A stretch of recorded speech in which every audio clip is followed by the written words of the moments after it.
I need to say this clearly before I go any further. I am not telling you this story because I want sympathy. I am not telling it because I think anyone can help me. I am telling it because there is a date written on a piece of carbon paper in my kitchen drawer, and that date is 11 days from now, and the carbon paper was not in my kitchen drawer when I moved in. The date is written in a handwriting I recognize. It's mine, except I never wrote it. I worked claims processing for a regional casualty insurance subsidiary called Bridger Mutual Indemnity in a building most people in Harlan County, Kentucky didn't even know existed. It sat at the end of a gravel service road behind the county recycling transfer station, a single-story cinder block structure with no signage, no windows on 3 of its 4 walls, and a loading dock on the east side that hadn't been used since the early 90s. The company leased the building from the county for $1 a year. I know this because I saw the lease. It was the first document in the first drawer I was told not to open. I was hired to process overnight claims, not new claims, not active claims, but what the company called lapsed remand files. These were claims that had been denied, closed, or otherwise resolved years ago, but had been flagged by an internal audit system for secondary review. My job was to open each file, confirm the contents matched a summary sheet, stamp the file with a dated review seal, and return it to its assigned drawer. I was told the work was tedious but important. I was told the building would be empty. I was told I would be the only person there from 10 at night until 6 in the morning. All of that was true. What I was not told is that some of the files I'd be reviewing contained my name, not as the reviewer, as the subject. My name is Darren Woolcott. At the time I took the job, I was 34 years old, living in a rented trailer outside Everett's, and 6 months into what I'll politely call a professional collapse. I'd worked auto claims adjustment for a larger company out of Lexington for almost 8 years. I was adequate at the job. I understood policy language. I could read a loss report and spot an inflated estimate in about 4 minutes.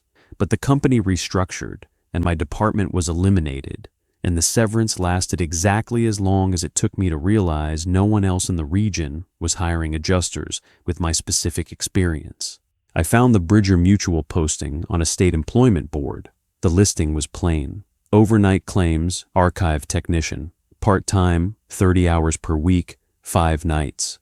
The pay was $14 an hour, which in Harlan County in that economy was enough to keep the lights on, and not much else. The listing said experience with insurance documentation was preferred but not required. It said the position involved no client contact. It said the building was climate controlled. That last detail mattered more than it should have. My trailer's heating system had failed in November, and I'd been sleeping in 2 layers of thermals under a quilted moving blanket for 3 weeks. A warm building and a quiet shift sounded like relief. I applied online. I received a response within 2 hours, not from a person, but from an automated system that sent me a PDF with a start date, a 6-digit employee ID number, and a single paragraph of instructions. The instructions told me to arrive at the building at 9:45 p.m. on the following Monday, enter through the east side door using a code that would be taped to the door frame, and locate my workstation in the main processing room. There was no interview. There was no phone call. There was no orientation scheduled. I should have found that strange. I did find it strange, but I also found it convenient. And when you're choosing between strange and cold, strange wins. I drove out to the building on that first Monday night. The service road behind the recycling station was unlit, and my headlights caught the cinder block wall about 30 yards before I expected it. The building was smaller than I'd imagined, maybe 2,000 square feet, with a flat tar roof and a single exterior light mounted above the east door. The light was on. It cast a pale yellow circle on the gravel. There were no other cars in the lot. The code was taped to the door frame exactly as promised. 4 digits on a strip of masking tape, written in black marker. I punched it into a numeric keypad mounted beside the door handle, and the lock clicked open. The door was heavy, steel core, and it closed behind me with a slow pneumatic hiss. Inside, the building was warmer than I expected. Not uncomfortably warm, but noticeably so, like someone had set the thermostat to 74 and left it there for years.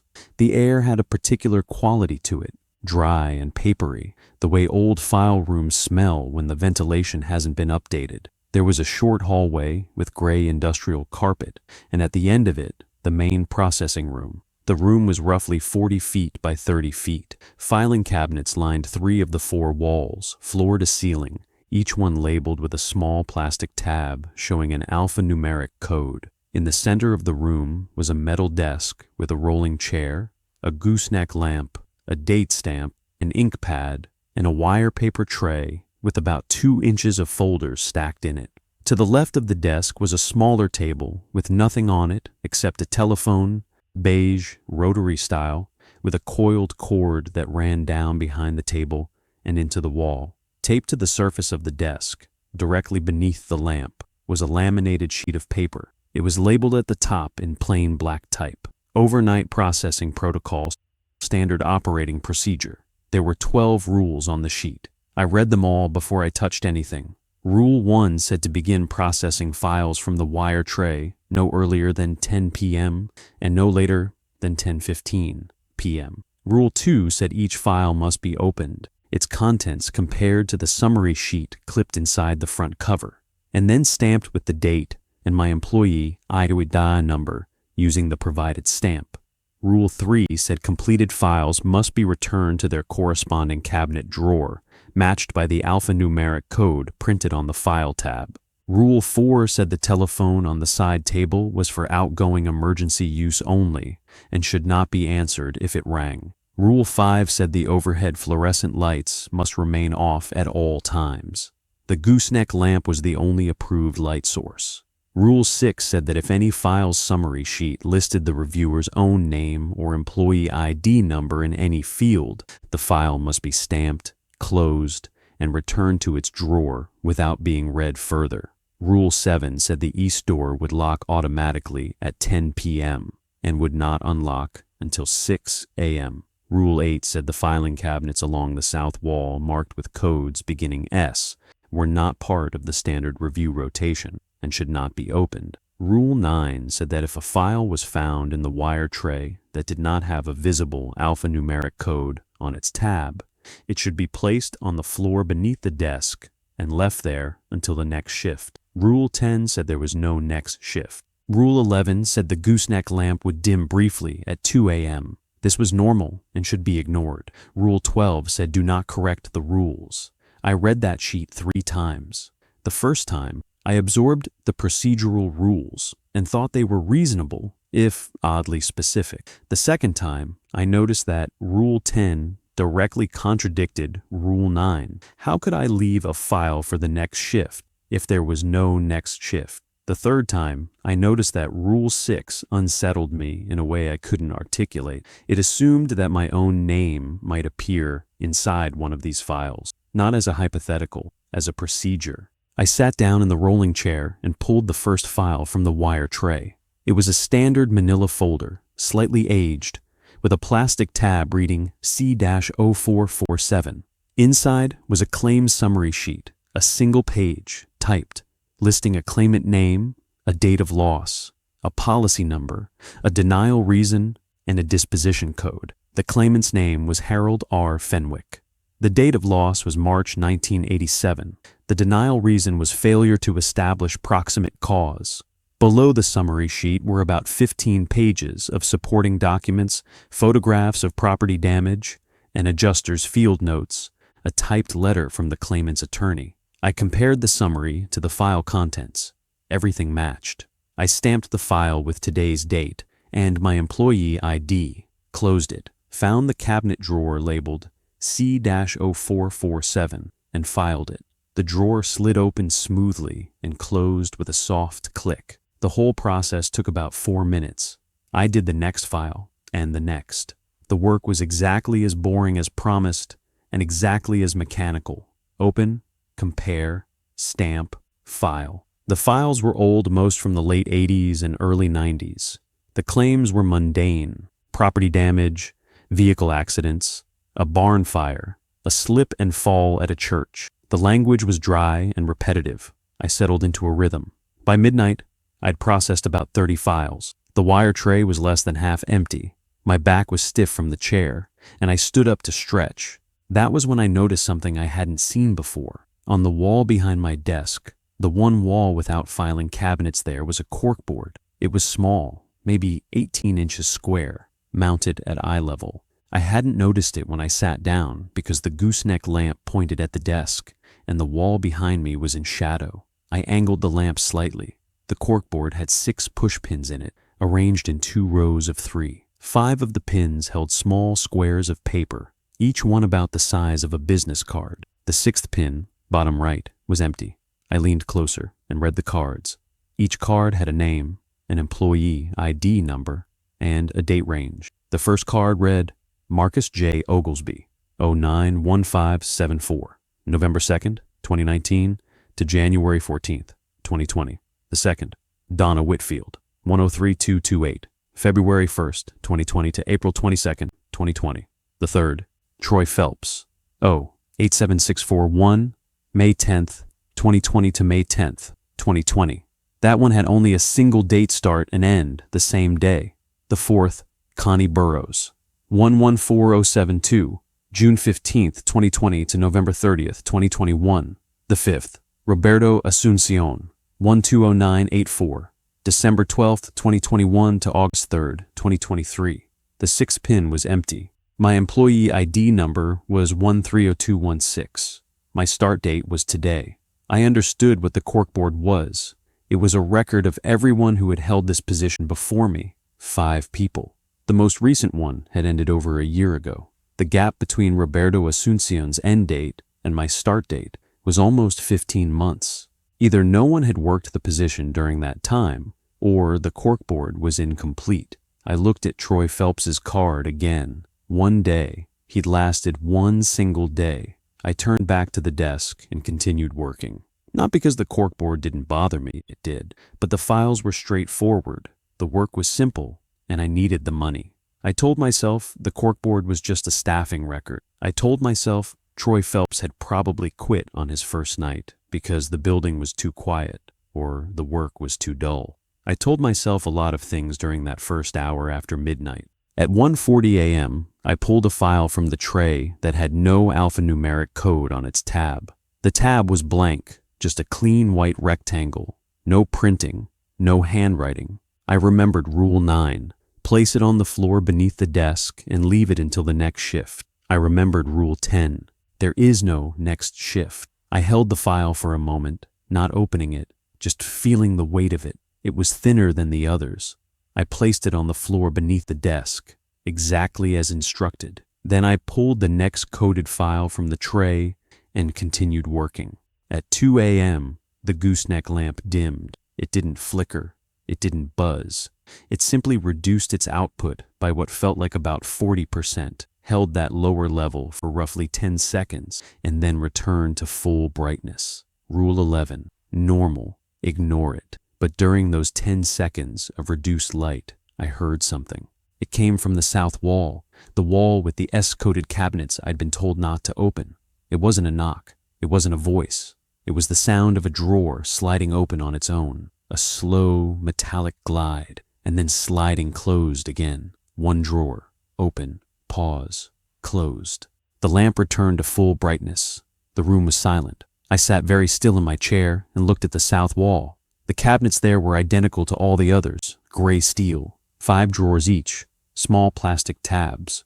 But I noticed now that the tabs on the S cabinets were different. They weren't alphanumeric codes. They were names. I couldn't read them from the desk. The lamp didn't reach that far, but I could see that the text on each tab was longer than a code shaped like words, not numbers, names. I did not get up to look closer. I turned back to my tray and pulled the next file. My hands were steady. My breathing was even, but something in the room had changed. The air felt closer. The paper smell was stronger. And I realized, with the kind of slow clarity that settles in when the adrenaline hasn't hit yet, that Rule 8 hadn't told me the S cabinets were off limits because they were irrelevant. It told me they were off limits because they were the point.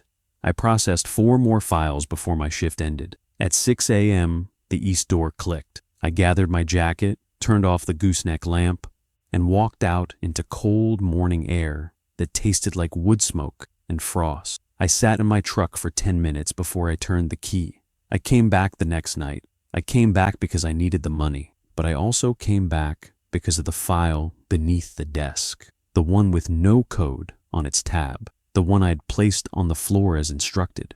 When I sat down at 9:50 p.m. and looked under the desk, the file was gone. Rule 9 said to leave it for the next shift. Rule 10 said there was no next shift, but someone or something had collected it, and in its place, resting flat on the floor where the file had been, was a small black notebook with a silver triangle embossed on its cover. I didn't touch the notebook right away. I sat in the rolling chair and stared at it on the floor beneath the desk for what must have been 5 full minutes. It was small, maybe 5 inches by 7, and the cover was a matte black material that didn't look like leather or vinyl or cardboard. It looked like something that had been bound by hand, and bound well. The silver triangle on the front caught the gooseneck lamp's light and held it without glinting, the way old polished metal does when the finish has worn past the point of shine, but not past the point of visibility. I left it where it was. I pulled the first file from the wire tray. The tray had been refilled. Another 2 inches of folders stacked neatly, though no one had entered the building between my departure and my return, and began the same process. Open, compare, stamp, file. The files that second night were older, late 70s, early 80s. The claim types were familiar structure fires, vehicle collisions, a flooded basement, but the language was different, more formal. The adjuster's notes were handwritten, not typed, and the handwriting varied from file to file. I noticed that several files had a small red dot on the inside of the front cover, just below the summary sheet clip. The dot was uniform, perfectly round, and looked like it had been applied with a felt-tip pen. Not every file had one, maybe 1 in 5. I didn't know what it meant. The protocol sheet said nothing about red dots. At 11:15 p.m., I opened a file, coded C-1188. The claim was from September 1981, property damage from a storm. The claimant's name was Dolores K. Sumner. The summary sheet was standard, but clipped behind it, between the summary and the supporting documents, was a second sheet I hadn't seen in any previous file. It was printed on different paper, thinner, slightly blue, with a faint grid pattern like old accounting paper. At the top, in small type, it read, "Internal remand notation, not for claimant distribution." Below that were 3 lines of text. The first line said, "Claim reviewed and denied per standard exclusion. No further action." The second line said, "Claimant status, deceased, March 14th, 1982. The third line said, "File remanded to overnight archive for permanent holding. Assigned reviewer, Darren Wolcott, 130216. I read that third line 4 times. My name, my employee ID number, on a notation sheet inside a claims file from 1981. I had not been born in 1981. I had not been hired until this week. The notation did not have a date of its own, no timestamp, no signature line, no department code. Just my name and number, printed in the same small, clean typeface as the rest of the sheet. I followed Rule 6. I stamped the file, closed it, and returned it to its drawer without reading further. My hands performed the action automatically, but something behind my sternum had gone cold and heavy, like a stone dropped into still water. I sat back down at the desk and looked at the protocol sheet taped beneath the lamp. Rule 6 said that if any file listed the reviewer's own name or employee ID in any field, the file must be stamped, closed, and returned without being read further. I had followed the rule. The rule had anticipated this. The rule had known this would happen. I processed 3 more files. None of them contained my name. Then I reached under the desk and picked up the black notebook. It was heavier than it looked. The pages inside were unlined, cream-colored, and filled with handwriting, multiple hands, different inks, different pressures. The first entry was near the front and was written in a careful, slanted cursive. It read, "If you're reading this, you found your name inside a file. Don't worry about which file. It doesn't matter. Your name is in more than one. The system put it there before you arrived. The system will put it in more before you leave. The question isn't whether your name is in the files. The question is what column your name appears in. M.O. Marcus Oglesby, the first name on the corkboard. I turned the page. The next entry was in a different hand, blockier, pressed harder into the paper. Marcus is right about the name thing. I found mine in 11 files over 3 months. The first time I followed Rule 6 and closed the file. The second time I read further. Don't do that. The supporting documents behind the summary sheet change when your name is on the notation. They're not about the original claimant anymore. They're about you. Policy details about your life. Loss reports describing things that haven't happened to you yet. DWDW Dana Whitfield. I turned to the next entry. This one was brief, written in a hurried scrawl that leaned so far to the right the letters almost lay flat. One night was enough. Opened an S cabinet. Saw my own file. Not a claims file, a personnel file. Complete. Date of termination already printed. I left and never came back. Don't open the S cabinets. TP. Troy Phelps. The man who'd lasted one day. I turned to the next entry, expecting Connie Burrows. Instead, the handwriting changed to something small, meticulous, and almost architectural in its precision. Troy shouldn't have told you about the S cabinets. The notebook isn't supposed to contain warnings about them. I watched his entry appear on this page during my 3rd week, and the next night there was a new rule on the protocol sheet, not added at the bottom. Inserted between Rule 7 and what used to be Rule 8. The old rule shifted down to make room for it. The new rule said, entries in the notebook are observations, not instructions. Do not treat them as protocol. That rule was there for one night. The next night it was gone, and the numbering was back to 12. But Rule 8, the one about the S cabinets, had been reworded. It used to say they were reserved for secondary processing. Now it says they're not part of the standard review rotation. Softer language, like the rules didn't want you to be afraid of them, like the rules wanted you to go closer. CB asterisk. Connie Burrows had worked the position for almost 18 months. Her entry continued on the next page. Here's what I know after a year. The files in the wire tray are real claims, real people, real losses, real denials, but the act of reviewing them, opening, comparing, stamping, filing is not clerical. It's confirmatory. You're not checking records, you're ratifying them. Every file you stamp with your ID becomes linked to you in the system, not as the reviewer, as the last point of human contact. The system needs a living person to touch the file, to hold it, to see the name. That's the process. You are the process. The red dots on some files mean the claimant is dead. I figured that out around month 4. Every red dot file I opened had the deceased notation. Every one also had my name on the remand sheet. The dead claims need a living reviewer. I don't know why. I just know that when I stopped opening red dot files, the system started putting red dots on files that hadn't had them before. I'd process a file one night, no red dot, and find the same file back in my tray 2 nights later with the dot freshly applied and my name on a new notation sheet inside. It needs you to keep touching the dead files. CB.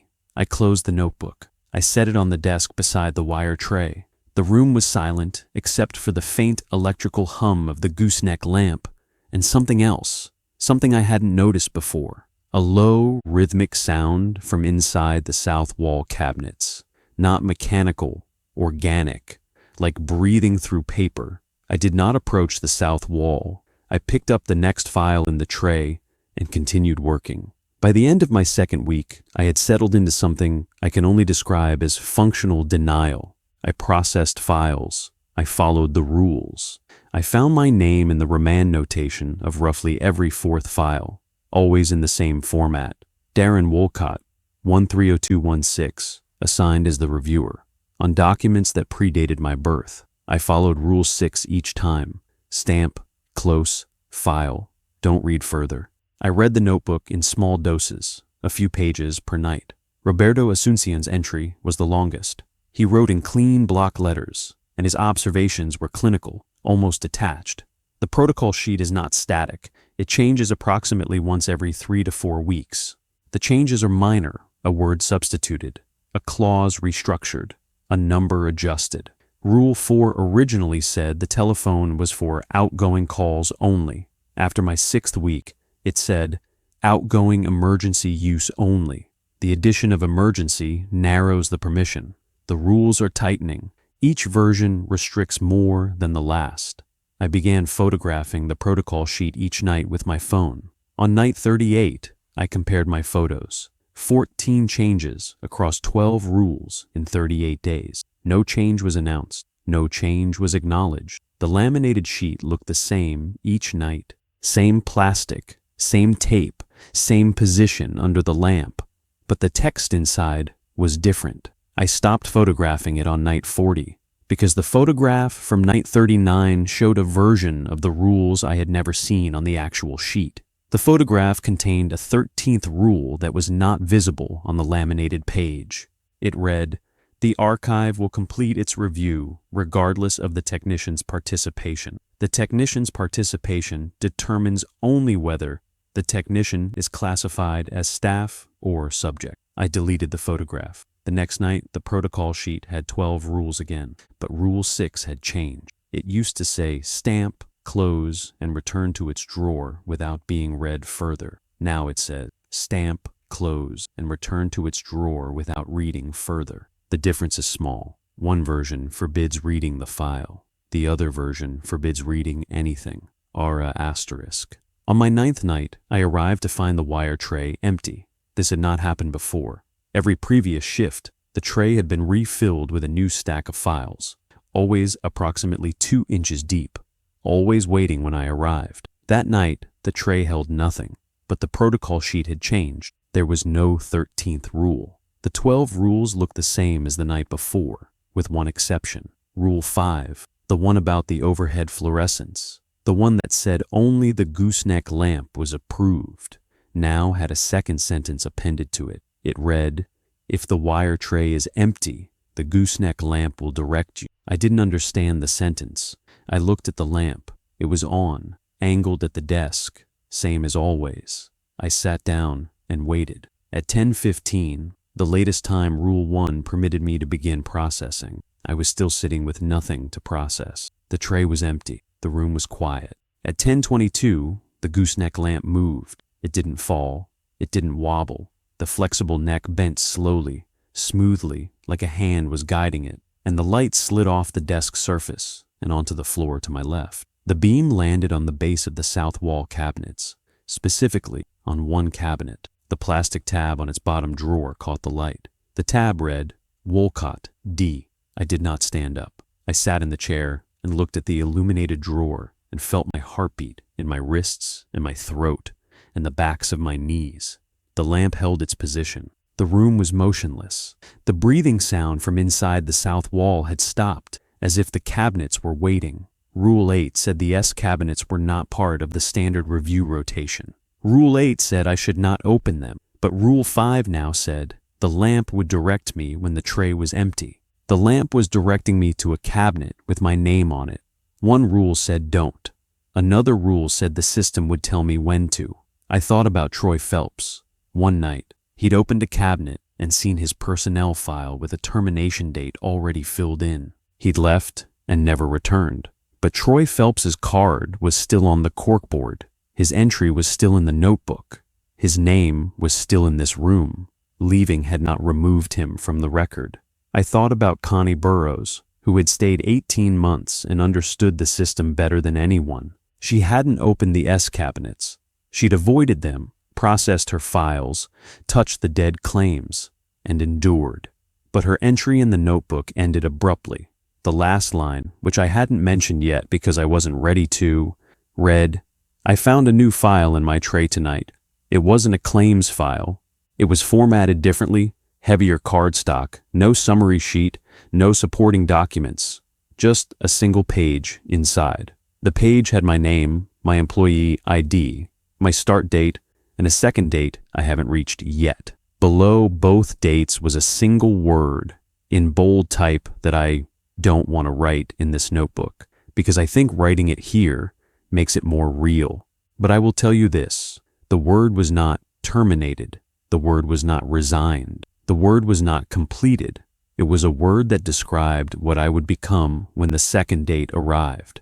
CB asterisk. Her end date on the corkboard was November 30th, 2021. I had no way to know what happened to Connie Burrows after that date. The lamp held its position on the wool cot, D drawer, for the rest of the night. I did not open it. At 2 a.m., the lamp dimmed as usual, and during those 10 seconds of low light, I heard the drawer slide open on its own, the same sound I'd heard on my first night, and then slide closed. When the lamp returned to full brightness, it swung back to the desk on its own. The wire tray had a single file in it, one folder, thin, with a code on the tab, C-2461. I opened it. Standard claims file. Property damage 1979. No red dot. No remand notation with my name. Just a normal, dead file from a dead claim. I stamped it, filed it, and sat in the silence until 6. On my 12th night, I arrived to find 2 changes. The first was on the corkboard. The 6th pin, the empty one, bottom right now, held a card. It read, Darren Wolcott, 130216, and my start date. The end date field was blank, not absent, blank. A line had been printed where the end date should go, the way a form leaves space for a signature. The date simply hadn't been filled in yet. The second change was on the protocol sheet. Rule 6 had been rewritten entirely. It no longer said anything about finding my own name in files.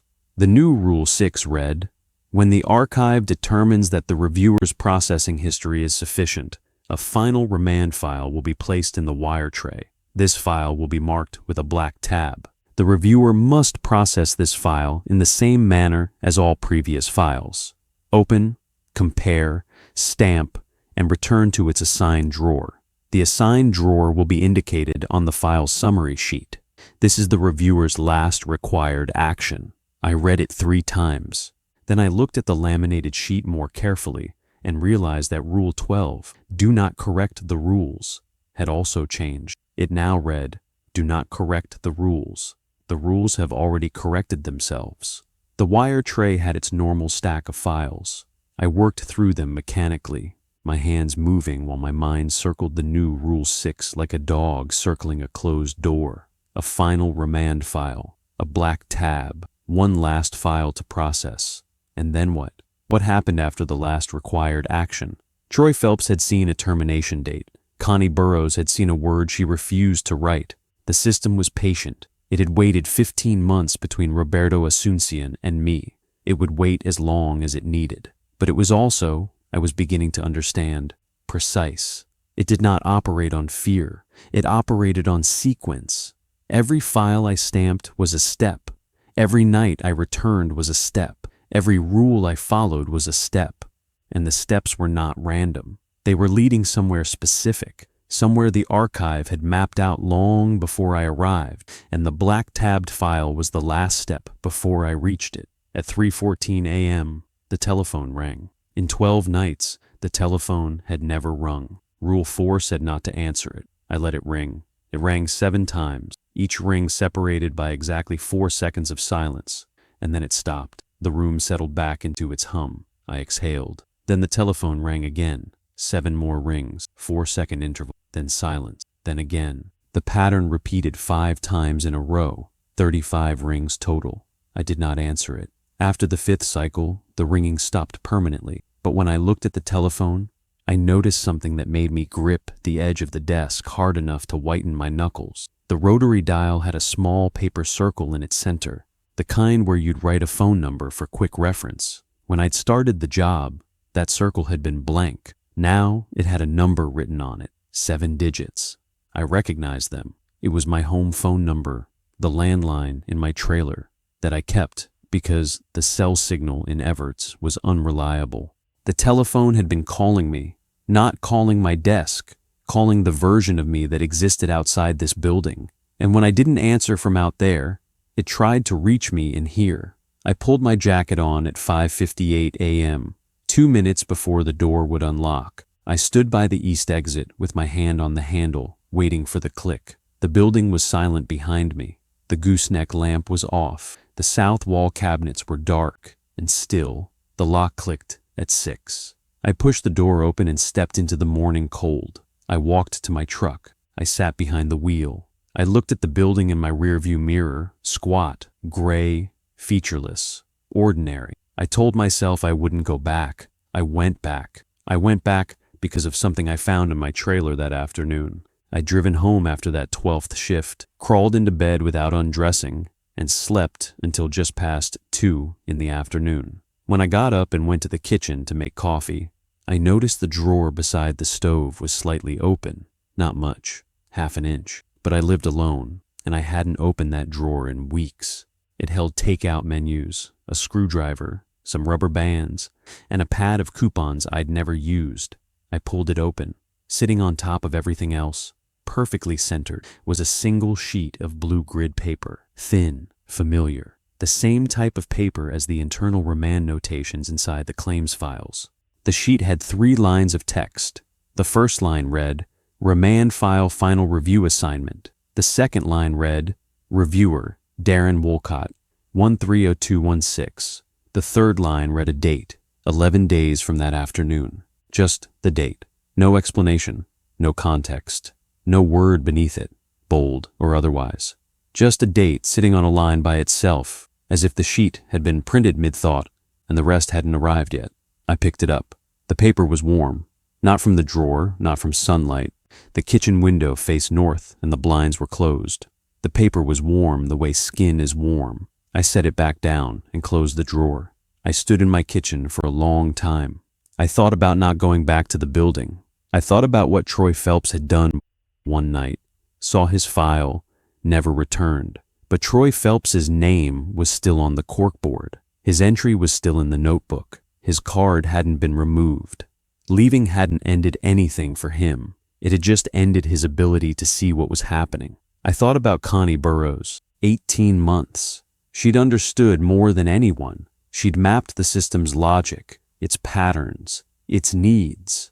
And then she'd found a file with a word on it she refused to write, and her entry in the notebook simply stopped. Not with a farewell, not with a warning, just a final observation, and then blank pages until Roberto's handwriting began. I thought about the date on the blue paper in my drawer. 11 days. If that date meant what I feared it meant, then staying away from the building wouldn't stop it. The paper had found me at home. The system didn't need me inside the building to continue its work. It needed me inside the building to continue mine. And that was the part I couldn't stop thinking about. Not the fear, the work, the files I'd been stamping for 12 nights, the names on the summary sheets, the claimants Harold Fenwick, Dolores Sumner, hundreds of others whose denied claims I'd been reviewing and ratifying with my ID number and the date. Connie Burrows had said I wasn't checking records. I was confirming them. I was the last living point of contact. The dead claims needed a living reviewer, and if I stopped, the claims would go unreviewed. Not forever. The system would eventually find someone else. But in the interim, during the gap between reviewers, like the 15 months between Roberto and me, the files would sit. The dead would sit. Whatever process my stamp was advancing would pause. I didn't understand the process. I still don't. But I understood, in a way that felt more like physical weight than rational thought, that the work was real, even if the system was not natural. The files contained real names, real losses, real dates of death. Whatever the archive was doing with my participation, it was doing it to actual people who had actually lived and actually died, and whose claims had actually been denied by a company that might or might not still exist in any meaningful sense. I went back that night, my 13th shift. The building was the same. The door code worked. The hallway carpet was the same gray. The processing room was the same temperature, the same papery air, the same gooseneck lamp casting its circle on the desk. The wire tray had its usual stack, but the protocol sheet had changed again. Rules 1 through 5 were the same. Rule 6, the new Rule 6, about the final remand file with the black tab, was the same. Rule 7, the door lock schedule was the same. Rule 8, about the S cabinets, was the same. Rules 9 and 10, the contradicting pair about leaving files for the next shift that didn't exist, were the same. Rule 11 was different. It no longer said the lamp would dim at 2 a.m. It now read, "At 2 a.m., the archive will conduct a brief internal census. The reviewer should remain seated and refrain from reading any document during this period. The period will last no longer than 90 seconds. Rule 12 was different too. It no longer said, "Do not correct the rules. The rules have already corrected themselves." It now read, "The reviewer is the 12th rule." I read that sentence over and over. The reviewer is the 12th rule. Not the reviewer must follow the 12th rule, and not the 12th rule applies to the reviewer. The reviewer is the 12th rule. As if the protocol sheet was telling me that I was not separate from the system of instructions, that I had become one of them, a condition, a clause, something the building operated by. I sat down and began processing files. The work steadied me the way it always did. The mechanical rhythm of opening, comparing, stamping, and filing created a kind of corridor in my mind, narrow, functional, forward-moving, that kept the larger questions at the edges of my vision where they couldn't fully form. I found my name in 2 more files that night. Both had the blue grid remand notation. Both listed me as the assigned reviewer on claims from decades before my birth. I followed Rule 6 each time. Stamp, close, file. I did not read further. At 1:50 a.m., I put down the file I was working on and waited. The new Rule 11 had said 2 a.m., internal census, 90 seconds, remain seated, don't read anything. At 2 a.m. exactly, the gooseneck lamp went out, not dimmed, out. The room went completely dark. I sat motionless in the chair, hands flat on the desk, eyes open but seeing nothing. The darkness was total. No emergency lights, no glow from under the door, no ambient light of any kind, just black. Then the sound began. It came from everywhere, from the filing cabinets on every wall, from the south wall S cabinets, from the desk drawers, from the wire tray itself. It was the sound of paper being turned, hundreds of pages turning simultaneously, a soft rushing whisper like wind through dry leaves. Except there was no wind, and the air in the room was perfectly still. Pages turning inside closed folders, inside closed drawers, inside locked cabinets. Every file in the room being read at once. And beneath that sound, quieter but distinct, I heard something else. A voice, not speaking words, counting. A low murmur of numbers being recited in sequence, too fast to follow, in a tone that was neither male nor female, but flat and continuous, like a machine reading an inventory aloud. I couldn't make out individual numbers. The count was too rapid, but I understood what it was. The archive was counting its contents, every file, every name, every reviewer who had ever touched a page. It was taking stock. The counting lasted exactly 90 seconds. Then the lamp came back on, and the room was silent, and I was sitting at my desk with my hands flat on the surface and my pulse loud in my ears. I looked at the wire tray. 1 file remained. I'd been working through the stack all night, and this was the last one. I pulled it out. The tab was black, not dark gray, not faded navy, black, the same matte black as the notebook cover, with no alphanumeric code printed on it. The folder itself was heavier than the others, thicker cardstock, slightly warm to the touch. I opened it. Inside was a single summary sheet on blue grid paper. The format was different from the claims files. There was no claimant name, no policy number, no date of loss, no denial reason. Instead, the sheet had 5 fields. The first field said, Subject, Darren Wolcott. The second field said, Employee, ID, 130216. The third field said, Processing period, followed by my start date and the date from the blue paper in my kitchen drawer, the date 11 days from now, 10 days now. The same date printed here as the end of a range. The fourth field said, Total files reviewed, 467. I stared at that number. I hadn't been counting my files, but 467 felt right. 12 nights, 30-odd files per night, give or take. The system had been counting for me. The fifth field said, Assign drawer S-0012. Below the 5 fields, centered at the bottom of the page, was a single line in smaller type. It read, Disposition upon completion of review period. Remanded to permanent holding. Reviewer reclassified as content. Reviewer reclassified as content. That was the word Connie Burrows had refused to write. Not terminated, not resigned, not completed. Content, as in the contents of a file, as in you are no longer the person reviewing the archive. You are the material inside it. You become what you've been touching. You become the paper, the claim, the name on the notation sheet. You become one of the dead files that the next living reviewer will open, compare, stamp, and return to its drawer. Rule 6 said I had to process this file in the same manner as all previous files.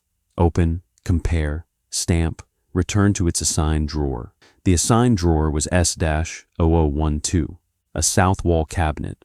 The cabinets I'd been told not to open, the cabinets with names on their tabs. My name was already on one of those tabs. The drawer was already waiting. If I stamped this file and placed it in that drawer, I would be completing my own remand, filing myself. The final act of the process Connie had described the living reviewer confirming the last record, the last file, which was his own. I held the black-tabbed file open on my desk. The gooseneck lamp illuminated the blue grid paper. The summary sheet waited for my stamp. The date stamp sat beside the ink pad. My employee ID was already loaded into it. One press, one motion. That was all the system needed. I looked at the protocol sheet. Rule 6 said I must process this file. Rule 12 said I was the 12th rule. Rules don't break themselves. Rules don't refuse to execute. If I was a rule in the system, then refusing to process the file meant the protocol sheet itself would contain a contradiction, a rule that existed but wouldn't function. And I thought about Rule 9 and Rule 10, the file with no code, left for a next shift that doesn't exist. A contradiction the system had carried from the beginning. The protocol had always contained a broken rule, a gap, an instruction that pointed at nothing. Maybe that gap wasn't an error. Maybe it was a door, an example, the system's own proof that a rule could exist without being fulfilled, and the archive would continue regardless.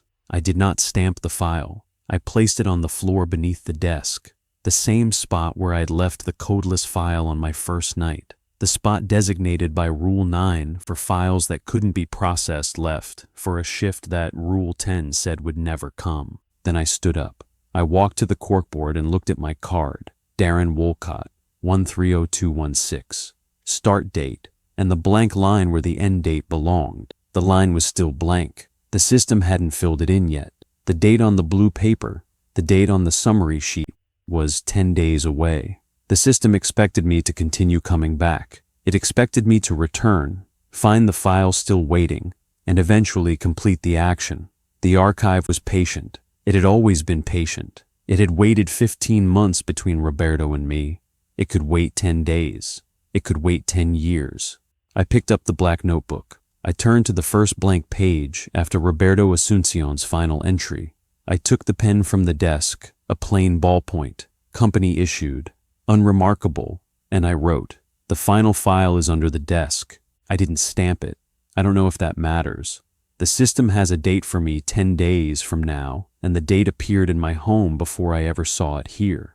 I don't think the building is the archive. I think the archive is the process. The building is where the process is visible, but the process operates everywhere the files can reach, and the files can reach anywhere a reviewer has lived, slept, or carried the memory of a name he stamped at 3 a.m. on a Wednesday in January. If you find this notebook and you've just started, count your files.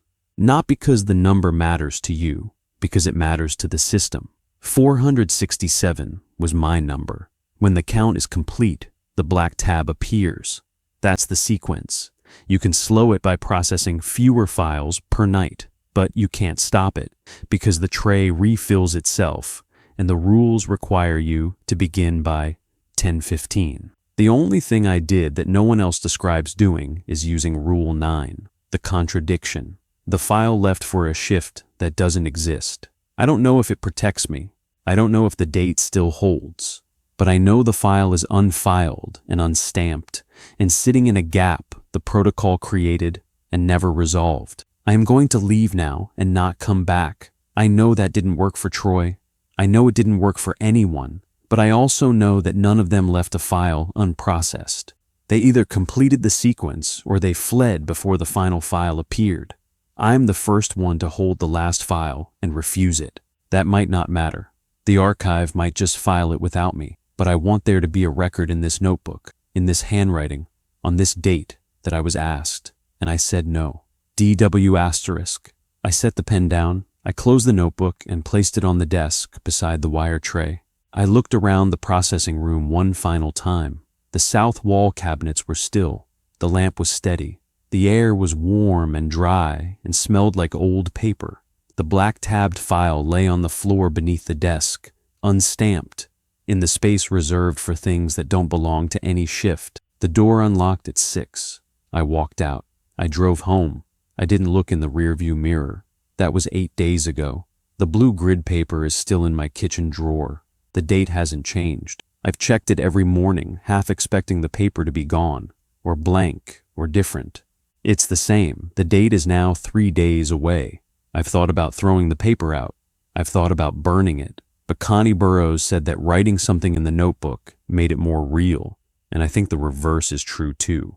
Destroying the paper wouldn't make the date less real. The date exists somewhere else now, in a system I can't see, in a file I refuse to stamp, in a drawer I never opened. I drove past the recycling transfer station yesterday afternoon. I didn't turn down the service road, but I slowed down, and through the gap in the tree line, I could see the east side of the building. The exterior light was on.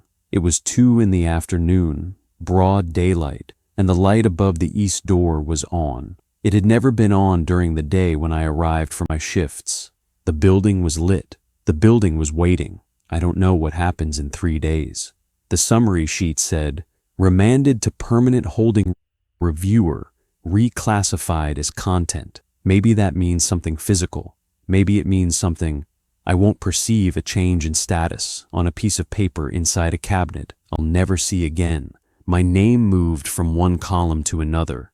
The blank line on my corkboard card finally filled in. Maybe I'll feel it. Maybe I won't. Maybe I'll wake up on that date and the blue paper will be gone and nothing will be different, and I'll live the rest of my life wondering if the archive decided that an unstamped file was sufficient, that my refusal was itself a form of completion, that leaving the record in the gap was just another way of filing it. Or maybe the gap holds. Maybe Rule 9 and Rule 10, the contradiction the archive carried from the very first night, exist because every system needs a space for things it cannot resolve. And maybe I am sitting in that space right now, not filed, not free, not stamped, not erased, just held in a place between a rule that says leave it and a rule that says there's nowhere to leave it.